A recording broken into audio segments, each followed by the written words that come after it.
Hi, and welcome to this Impetus interview. How do you unite an entire rural community to take meaningful action against climate change? Not just in theory, but from the ground up. Well, that's what the Dingle Peninsula Living Lab project has been hoping to achieve by working together with local citizens, researchers, farmers, and businesses, and using their collective knowledge to feed this information to local policymakers to achieve a collective push towards low carbon futures. Today I am speaking to Deirdre de Bhailís, one of the key figures behind this transformative citizen science initiative. She shares how the Living Lab has built trust and fostered communities within these rural areas, and how they are scaling up some of their initiatives to work together with businesses and community leaders to help fight climate change in these areas. Thank you very much for listening, and on to the interview. It's nice to meet you today, Deirdre. Thank you very much for joining us for this Impetus interview. You're welcome, Chris. Lovely to be here. So we're going to be talking a little bit more about the Dingle Peninsula Living Lab project, which you are a part of.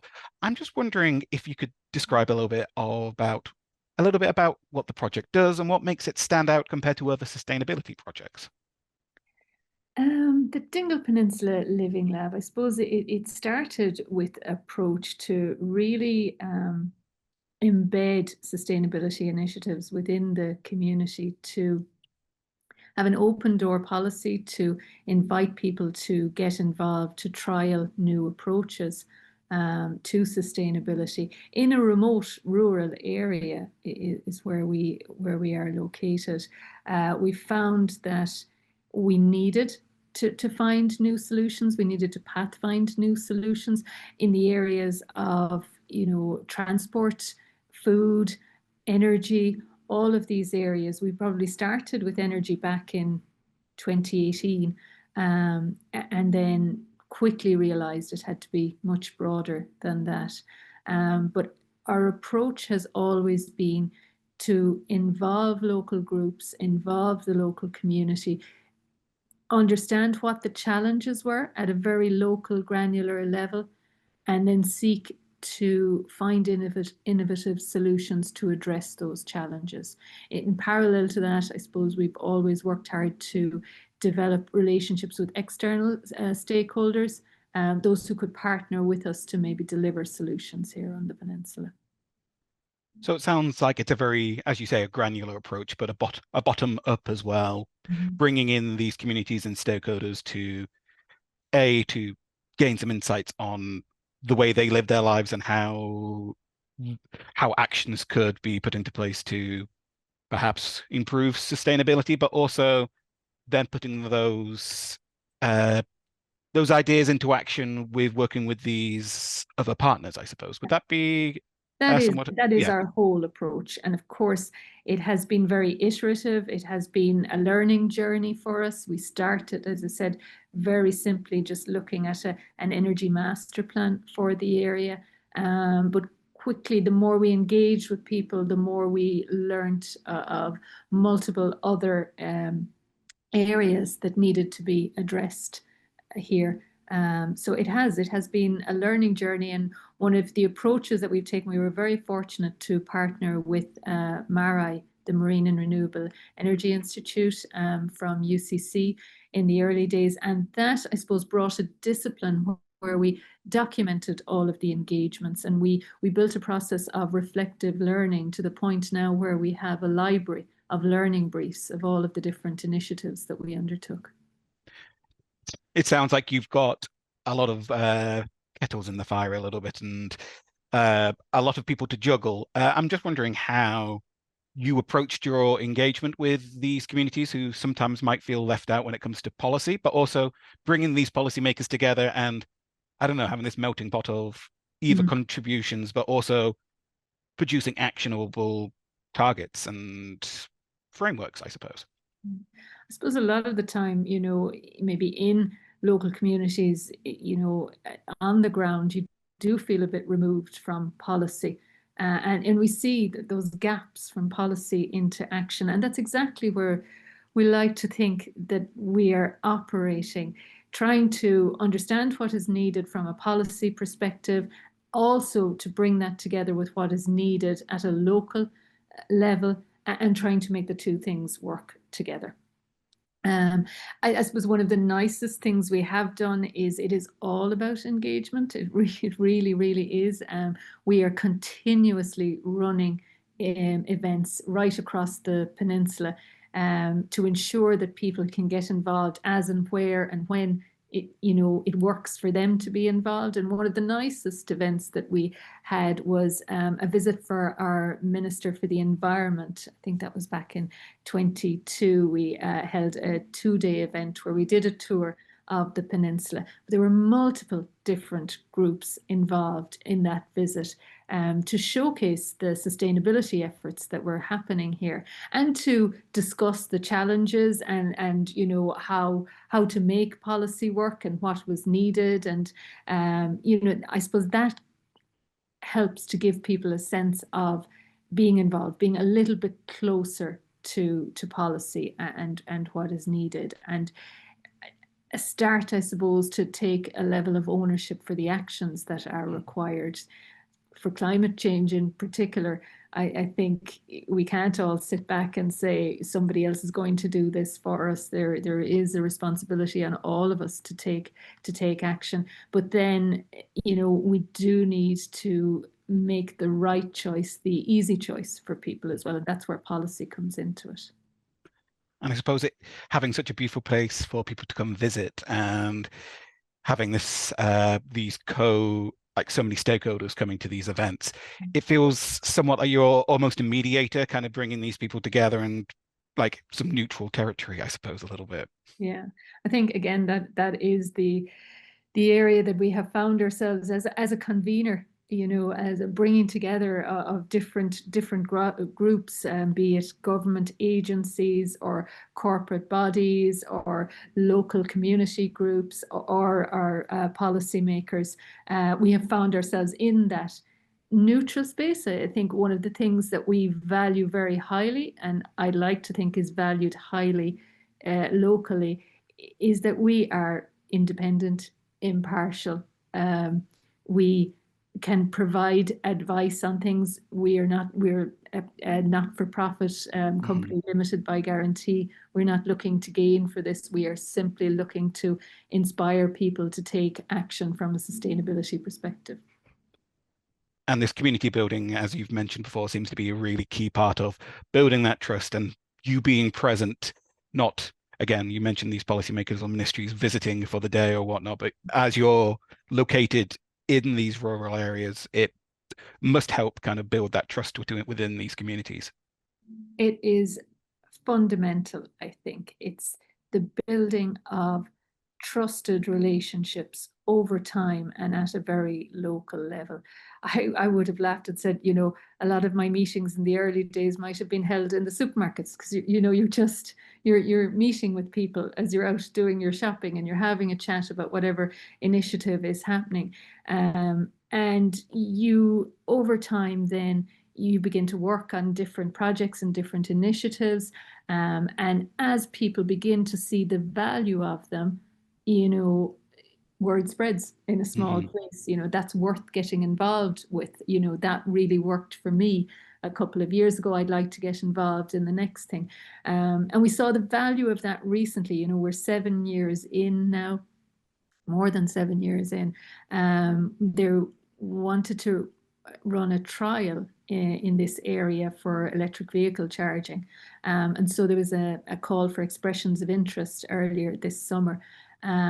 And because we built up such a network of people, we were able to identify almost immediately who would be suitable, get the call out through our channels. And there were 25 expressions of interest for that trial versus what the trial provider reported as 4 in the other pilot locations. So you'd like to think that over time, the trusted relationships, the initiatives that work, the delivery of value for people in their lives, in their daily lives, is what will bring people to the table, and I suppose inspire people to get involved and participate in for us, it's climate action initiatives. I suppose being 7 years in, you've got a proven track record of implementing some of these sustainable ideas, and even if it was a success or a failure, I suppose these are all, again, don't want to keep going to this well, but trust points of, yeah, of putting things into action and learning from those experiences. I just wanted to ask if maybe in the early stages of the project, were there any friction points or pinch points of like trying to introduce, looking into like sustainability? Sometimes it's a multi-edged sword. Other things have to give a little bit, such as perhaps production on farms or different practices. Were they early pinch points that you were able to kind of that Yeah. move across, I suppose? There's no way of undertaking, innovation projects or anything new or any change without, coming across friction Hmm. points like that. And quite rightly so, like our two main sectors here are tourism and agriculture. That was one of the first things that came from our energy master plan was, 49% of our emissions on the peninsula is from agriculture. So we knew it was a sector that was very, very important to engage and work with. And for us, it's been one of the most enjoyable journeys to work with them, not in the slightest without friction, but Hmm. to see the efforts of the farmers and the desire to find the solutions and to be the solution and not the problem has been very, very rewarding. But it's a long journey. We are still trying solutions. We looked at many technology solutions in the day that are, you don't quite get there. And Hmm. we've got to work through that, and you've got to understand, well, why doesn't it work, and what can it work better? How can we iterate it better the next time? And that has been the value of the reflective learning process. It's so, so important that everyone who participates in anything gets a chance to feed in what worked for them, what didn't work for them, what they would do better next time, because then everyone feels heard in the Hmm. process. And it's especially important when things aren't working right. But really, we've had a very close partnership with the farmers from day one to try to identify the challenges first and then potential solutions. We're still on that journey to finding the solutions, and it is all linked to, shortening the supply chains for food, to looking at agri-diversification opportunities. We have some wonderful opportunities in tourism here. It's not for everyone, but it may be for some.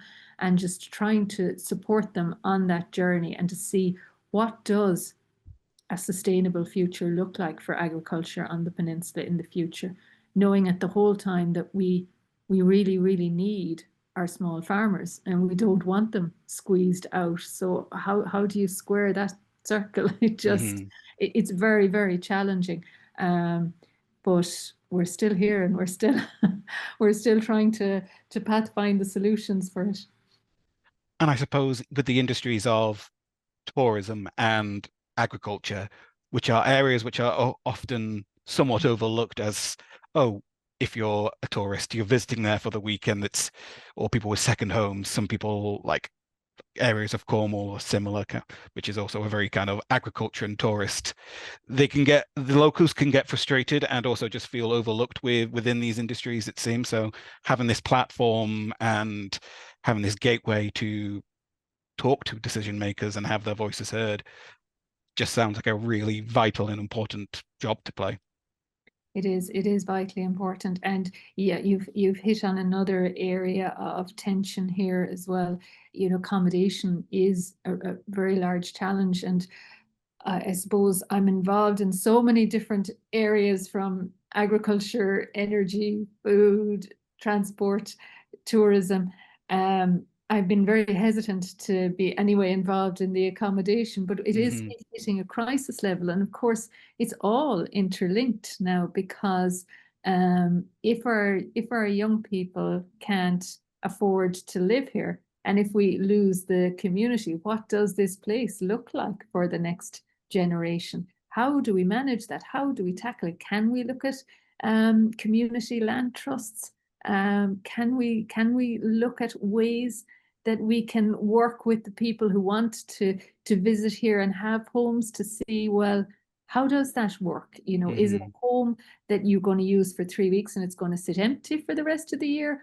Or, are there different grades of how you participate in the society and work with it? So I think it is something that we all have to address in some way. I suppose I will look at it from the point of view of sustainability into the future. It's such a big issue and such a challenging issue. And yes, it close to crisis point when you see families unable to afford homes in an area like this. When just after COVID, I suppose we've got a lot of young families move back to the area, and you can see the vibrancy that brings and how it really is the bedrock of regeneration for a rural area to enable that to happen. So I think we have to find the solutions, and we have to find them quickly. And as you say, I imagine just the community is the community is at the heart of a lot of these solutions, but with young people perhaps moving away or people selling their farms, the community gets fractured and changed, which isn't necessarily a bad thing, but it does, I can imagine, hinder some of the work you do, I suppose. Yeah, it certainly does. I mean, if we are looking at our tourism businesses being sustainable into the future, they can't staff them now. If they can't staff them, particularly maybe with skilled chefs, in turn, they don't have the capacity to look at multiple local suppliers around the peninsula. It's much easier to order in very quickly online from global supply chains. So it really is all interlinked how it works. So it's going to be, yeah, it's not an easy challenge. And the do nothing scenario is just sleepwalking into a very, very extractive future, which nobody wants. So that again goes back to the importance and the power of having strength within the community to come together and have a voice. One of the things, I suppose, where we have evolved to now is the importance of community-led climate adaptation plans. And that is very simply empowering communities to build, their climate adaptation plans for the future. And that may be looking at, emergency response in times of storms or thunderstorms, or I suppose climate events that are going to have significant impacts. How does a community respond to that? I know there has been research done to show that those communities who are stronger, who have stronger social fabric, they're the ones who are most resilient and who rebound the quickest from these events. And I think that is crucial. And all of that is enabling communities to reach out to each other, to host events and meetings, to maybe have some facilitated workshops to go to walk through what are the particular issues that are priority in their own area, to have that supported by a level of expert knowledge as well fed into the plans. And then those plans need to be, I suppose, integrated into the statutory plans within our local authorities as well. So we are working with one front-running community now who are at what we call stage 3. Very strong community built, very good governance structure on that. They are a charity, very, very significant engagement and visioning with the community and bringing in of that expertise where it was needed. It's a coastal community, so looking at that. And they are compiling their community-led climate adaptation plan at the moment. We see that as stage 3 is what they're at. Stage 4 now is to work in partnership with our local authority to see how these plans get integrated into the statutory plans of those authorities. So stage 1 and stage 2 would be the ideation and then the setting up perhaps phases. It is, yeah. And I think there is I think they both can happen together, stage 1 and stage 2. The exciting bit is the visioning, the understanding, the bringing in of the information. But in the background, then it's really important that for a community to have strength, that they have strong governance structures in place, because ultimately inside in those plans, yes, the local authorities, we might have to deliver some actions, but really the communities will be taking ownership of a lot of the actions as well, and they may be applying to different funds. So they really need to have those structures in place as well. Mhm. It's the nuts and bolts back end stuff, but it is very important too. So we are working, I suppose, on that staged process to say this is what is needed to strengthen communities, to make them more resilient. And part of that will be looking at accommodation in a particular area. Mhm. And perhaps, what we're initially discussing now is just a charter for, those who are purchasing in an area, to say, yeah, how do we all work together? Yes, of course, you need new people coming into a community, but how does it work that it doesn't become extractive in the long term? It seems like it's very interdisciplinary, perhaps that's like lots of different stakeholders all being feeding into these issues and problems and the solutions. I'm just wondering if you could give a few examples of some initiatives that your Living Lab has come and kind of spearhead, I suppose. I know you talked a little bit about the pilot scheme of like having electric buses and that sort of thing. I'm just wondering if you could give any other examples. Multiple examples. I think, as I said, we've been working with the farmers for quite a while, looking at maybe different technology solutions. We know that you can reduce emissions by extending the grazing season of the animals. And one of the ways you can do that is by really understanding the weather conditions, being able to, I suppose, predict grass growth in your fields. You need a number of data inputs. You need historical weather, you need current weather, historical weather, and future weather. So you get that from the forecasting. You need your soil nutrient content. That can be done on an annual basis or every number of years. But critically, what you need is you need your grass measurements on a weekly basis. And that means each farmer needs to go walk his farm on a weekly basis and understand the grass growth, measure the grass growth there in different ways. And that's very challenging for small farmers because they tend to be just one person working on the farm, and there is a multitude of jobs. They're constantly trying to prioritize the jobs that are needed. So it's very difficult for this to, get up the list of priorities. So we were participating in an EU project where we had these weather stations out on farms and multiple sensors.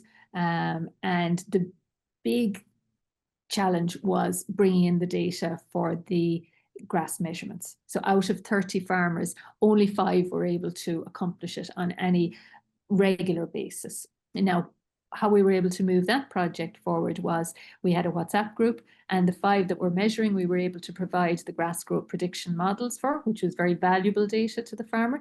The others benefited if they were close by. So we had a little map of the peninsula, and it would show the grass growth prediction model for the 5 farmers. So those who lived nearby were able to gain value from that data. So what we had at the end of that project was a cohort of farmers who were really, had seen firsthand the value of getting those models, who were starting to think, okay, I know that now, I want to start grass measure. I'm going to maybe prioritize it a little more. So we followed on from that with a commercial trial with a company who was looking to use satellite technology to measure the grass, which would be a game changer really for the farmers, because that piece is the time each week. And if you could get reliable data in from a satellite, and get your grass growth prediction models, it's very valuable. So we had a lot of interest from the farmers to participate in that. We were able to accept, I think it was 20 people onto that program. 5 were from suckler farms and 15 were from dairy farms. So they were kind of a try to kind of see where there'd be value for the suckler farmers as well. But that commercial trial was set up quite differently then. We were able to provide payments to the farmers to undertake that grass measurement. So those that were on the cusp, that were seeing the value, that were thinking, it was the real catalyst for them to get going. So they did, over the course of 16 weeks, the regular grass growth measurements, and the company were able to ground truth their sensor or their satellite. They were also able to get very, very valuable feedback from the farmers as to the design of the app and what was needed in it. And they came back to us afterwards to say, we would have taken a different direction with the development of the app were it not. So they saw huge value in it. The farmers saw huge value in it. And we moved that step forward again in getting, the grass growth technology working to get those grass growth prediction models to ultimately extend the grazing season, which is what lowers the emissions from the animals. It's a long train there, but it's the participation of people and the seeing that it might not work fully in one project, but you're really building a foundation and a base so that you can move forward at each new project.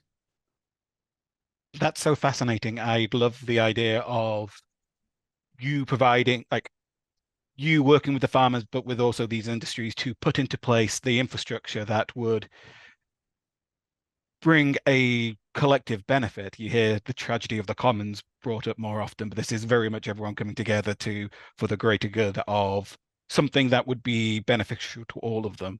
And I know it's interesting you say that you gave payment to these farmers, which is a bit of a dirty topic in citizen science at times, but these are living businesses. They need to be, time is precious, and sometimes these sort of things do need to. Absolutely it. We rely very heavily on volunteer effort for so many initiatives. And I am fully supportive of volunteer effort and I see how beneficial it is. But at the end of the day, people have to earn a living. Their time is precious, particularly when you are a farmer. It was just that catalyst. It wasn't a huge amount of money, but it was just enough for them to say, okay, well, if I can't manage to measure it that week, because they were under contract to provide the data every week. This is very important. I will have enough to pay someone to do that. It's just that stimulus. And I know there is a fine line between what you pay for and what is voluntary, but we are over-reliant on volunteerism, I think, and a little bit of investment in supporting the volunteers and creating the structure around it could, I believe, unlock a whole wealth of volunteerism as well. So it's the line that we always cross. And the community that I spoke with there, who are developing their community-led climate action plan, they are very protective of the volunteer status of their organization. And that is critical as well. Because they are sustainable in the long run. They're not dependent on anyone. They will go on. But where the hub works with them then is the use that we can see ourselves is to be the organizational scaffolding. So where we drew in a large project to support them through this work, where people got hired, where we were able to engage artists and a project designer. A voluntary organization never really wants to get into hiring, recruitment and hiring people, HR and all of that stuff. So we were able to do that and put the resources with the voluntary group to, I suppose, help them move to the next level, which is exactly what they have done through that project.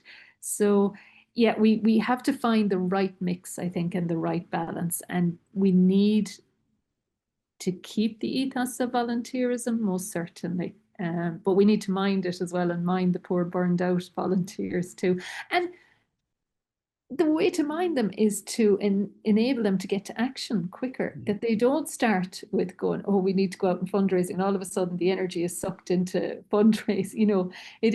It is trying to give them early wins and quick successes that keeps the energy in a group going. I very much like I appreciate that answer an awful lot, because also with volunteering, you self-select the certain people that do have the time and the resources to take part, and having these financial incentives does facilitate other people joining in with these activities, or to allow them to take part in the same way. Mm. Which kind of goes into my kind of next question of the sustainability of the Living Lab, I suppose. So what are, like, how are you working with like local community groups? Are you going to be finding funds through other projects such as through the EU Commission? What does the sustainability of the Living Lab look like? Financial sustainability into the future, I won't lie, it hasn't been an easy journey by any means. At the moment, at present, it is a mix of EU projects, exchequer funded projects, and some overheads on those supporting the core of the hub itself. Some commercial services, but commercial services that are very aligned to our mission. So for example, we have done a lot of work on sustainable energy communities in the area and getting people involved in it. And the Sustainable Energy Authority of Ireland has a tender, a contract for people to be mentors to other communities. And we, I suppose, successfully applied for that last year. So we are mentors for other sustainable energy communities now. So that brings in a level of income to us. But when we say commercial services, it's exactly that. It must align to our goals. And there is some of that, and there's probably more of that coming. We also have an element of philanthropic donation in the mix as well. So currently, that's what it looked like. We had a large transition last year where we, I suppose, we were initially funded by Enterprise Ireland, ultimately to run a remote working space. But we saw the opportunity when we wanted to have an economic impact in the area. We said, well, we're going to have an economic impact, but we're going to do it through sustainability-focused initiatives, sustainability and digital transformation. And I suppose that's where the farmers come together, looking at technologies. So we were able to do all of that with core funding from that scheme, but the funding scheme changed at the end of 2023. And when we looked at it, it was very difficult to make it work for us. And so we had to close the remote working hub and then focus on the sustainability initiatives. And that forced us then to look at other avenues for income streams. And fortunately, we have, I suppose, multiple of them at the moment, but it's always, they say not for profit. It doesn't mean you can't make a profit, but I haven't seen one. I haven't seen one yet. It's still about, the day-to-day, making sure that it's very tight cash flow management and very tight that we ensure to have a project pipeline coming in to sustain us into the future. And I suppose that sustainability and that pipeline just helps to fund you, but also to pass on this knowledge to others, I suppose, as you mentioned with the I can't remember the term you used, but when you went and shared knowledge with other areas and that sort of thing. Is that a way of scaling up the project and moving and allowing these models to be used in other areas, I suppose? Because that's exactly the phase that we're in at the moment now. It's mentors to other sustainable energy communities. So that is one mechanism by which we can transfer knowledge to other areas in our specific county. Is what we have a remit to do there. So in the county of Kerry, we can work with different communities and we are supported to do that through that contract. There are, I suppose, other avenues for replication as well in the tourism sector. We're looking at working with Fáilte Ireland, with Kerry County Council, and with Údarás na Gaeltachta, which is the local authority or the regional authority for Gaeltacht areas, and we are a Gaeltacht area here. So the three of them have come together in partnership to replicate the project that we ran for the last 2 years here on the peninsula with the tourism businesses, which has, I suppose, accelerated action and accelerated take-up among businesses for sustainability measures. So now, and was one of my meetings this morning, it's looking at what does this look like for the next 3 years? How do we work with other tourism areas in the county to expand, to share that knowledge? And again, I think it is mentoring, because I think it is for every other area, it's learning by doing. So you're there to hold their hands. You're saying this was our experience, and this is what we did in this case. Might be slightly different in another area, and we're going to have to learn that as we go. But again, that's all part of the learning process. But we are bringing a wealth of experience and information to the table. And then on the community-led climate adaptation plans, we are working on a proposal to say, where we've seen what this community in the Maharees has done. We're looking at this process of stage 1, stage 2, stage 3, and working to get it to stage 4. How can we begin now to replicate that with other communities and to build that up? And I think the model that we're seeing is we try to, get it as right as we can here on the peninsula. Nothing is ever 100% perfect. And then you scale to, approximately three to 5 communities at most that you try to, and then you learn what's very different in different areas and how do you surmount those challenges before you can go beyond scaling that. And kind of related to this question is, I suppose the interest in sustainability and the understanding of it is growing within these regions and within these communities. I'm just wondering if there's been any or much outreach to like local school groups or for education, like community groups, to get them involved in either apprenticeships or trainings to, I don't know, to empower the younger generation, I suppose. Yes, it's something that I was very passionate about always. When I started in this role first, I had come from a role where I was an education outreach officer, working with schools to promote engineering. So we started on that path, and we were, engaging the schools. We have some lovely videos of going out doing climate hacks with the schools. And I have a dream to get back into a level of that at some point. That all really worked well when we had core funding and we had time to not worry maybe about spreadsheets and how to keep all that going. One thing that I did learn from that, though, is it's not a one-off piece with the schools. That is not impactful enough. Really, what we have sitting on the back burner is a proposal to work with a teacher, to second a teacher, to design a program, because I've always felt we've a wealth of data banks from all of the energy projects that have happened here. We have a wealth of data on energy on the peninsula. We have a wealth of data on weather from the farms here, going back those 7 years. It's just ripe for geography projects, for agricultural science projects, but I am not a teacher.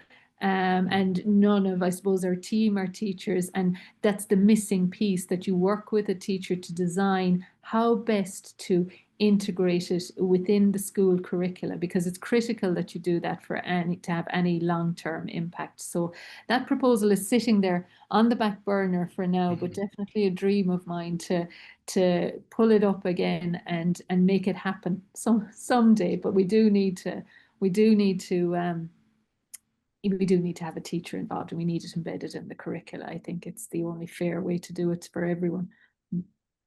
No, that's totally understandable. And it's good to have ambitions and stuff on the back burner, just ready to be actioned when they can. And I suppose this somewhat leads me nicely to my last question of what's next for the lab, and if we've missed anything you'd like to bring up and like that we haven't brought up in the last half an hour or so. Next for the lab is that exploration of scaling and replication. Now, up to now, it's been all about the Dingle Peninsula and working with the different communities. Yes, we have learning briefs, we have reflective learning, but how do we bring this to other areas, and how will that work? That really is the next phase for us. I think on the peninsula itself, we have had a lot of success in activating people to undertake measures. For us, there's a piece of celebrating those people, those local heroes who are doing so much, both to celebrate them and reward them, but also with an ulterior motive of encouraging others to get involved as well, that people will have a sense of feeling like they might be missing out on something. So I think there's a big communications piece for us in the next while as well. And that's that's super exciting to hear, and would love to hear more in the future. I don't know. We also have to say, I also have to wish you good luck, as you're the Dingle Peninsula Living Lab has been nominated for the Irish Times Ireland's Greenest Places, which you haven't had results back yet, but good luck with that, I suppose. Yeah, we're very, very excited and anxiously awaiting the result. There's stiff competition in there. It would mean an awful lot to us, though, and I think it all builds a sense of pride of place when you get acknowledgements for the work that has happened. And there's a lot of people who really deserve to have that acknowledgement here. And as I said, it could inspire and encourage others to be involved as well. So anxiously waiting the results of that. Well, it just goes to show the good work that your project is doing. Obviously, receiving an honorary mention at the EU Prize for Citizen Science and being considered for this award as well. So it just goes to show the good work that you're doing at the Living Lab. Thanks, Chris. And just in a little anecdotal story, it's you're talking about monitoring the grass growth. It reminds me of way back when, and almost a lifetime ago, I was doing a research project on grass growth at an agricultural university, and I had to every 2 weeks I had to go out and count grass in a field, which sounds like a joke, but it isn't. And science is weird. So yeah, you just gave me a little bit of flashbacks then. But that's funny. Yeah, no, so you see the hesitancy or why there are yes. barriers to doing it. And if you could get the satellite or the drone technology working, it would be anyone who cracks that is going to make a fortune. I just want to say thank you very much for joining us today. You're very welcome. Thanks, Chris.